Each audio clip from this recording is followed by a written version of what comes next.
It's spooky season, and you don't have to travel far to see some of the top haunts in the nation this Halloween. Las Vegas is home to a handful of haunted houses, and 13 Action News' Jordan Gartner takes you there, only if you dare. Southern Nevada makes headlines for its desert beauty, but the Silver State is also considered one of the more active areas for paranormal activity. And when it's Halloween season, a few local creators take the hunting to heart. This is the only way we've ever celebrated Halloween, by scaring people. I think if you like Halloween and horror, this is the place to be in Las Vegas.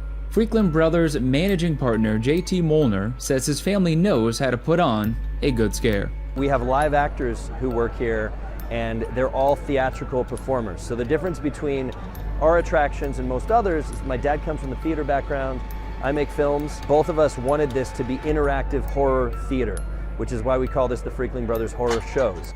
And their trilogy of terror is currently available in the southwest part of town. We have 3 haunted houses, all at the same location, all ranked #1 in Vegas.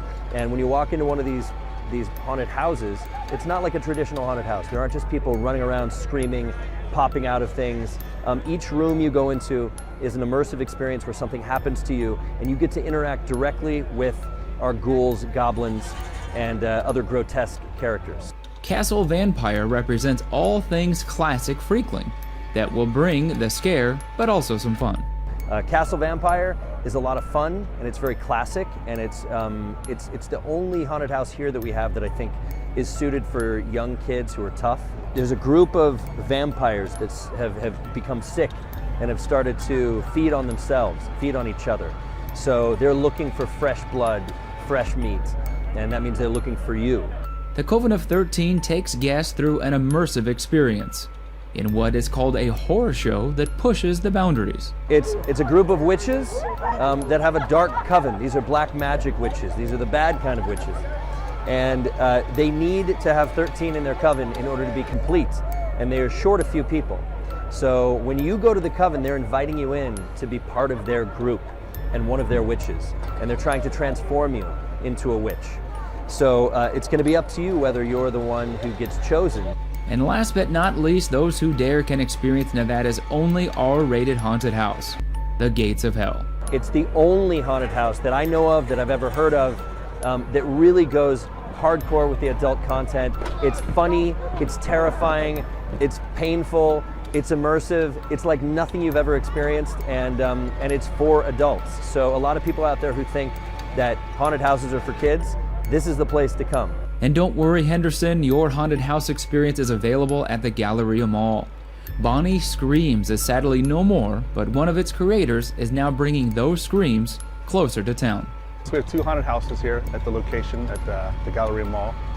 And we have behind me here, we have Mayhem, which is based on clowns, which consists of chaos, chainsaws, and clowns. And then over here behind you here, we have the Haunted Mansion, which was based on a good old Haunted Mansion scare.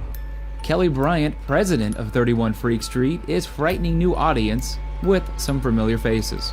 The theory was that it was an old school based on clown, like a clown school. You get taught how to work in the circus and stuff like that. So the school actually banded, kind of basically burnt down to the ground. And some of the clowns came back years later and they kind of rebuilt it, trying to amp it up again. And that's what you get here. You get some clowns that are trying to rebuild the old school. And you get all different kind of clowns in there. Scary ones, creepy ones, some that are crawling on the grounds, some with chainsaws.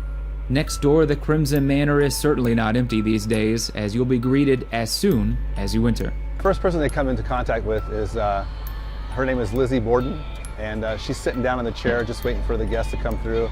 And she has a pretty interesting entry for you. Once you get in there, you'll be able to spot her right off the bat, and then she kind of has a tendency to just kind of disappear. And watch out for an actual haunting, as a lost girl seems to be making her presence felt on a nightly basis. The story goes there's a little girl that was lost in the old haunted museum, and there's been sightings of her throughout the halls. I've actually seen her a couple times out here myself, believe it or not, in this haunt. Late at night, probably like around 11:30, because we stay up we're 7 to midnight. So later on in the evening, when it kind of tends to slow down a little bit, I've seen her running through the full-on sprint, running through the halls of the Crimson Manor.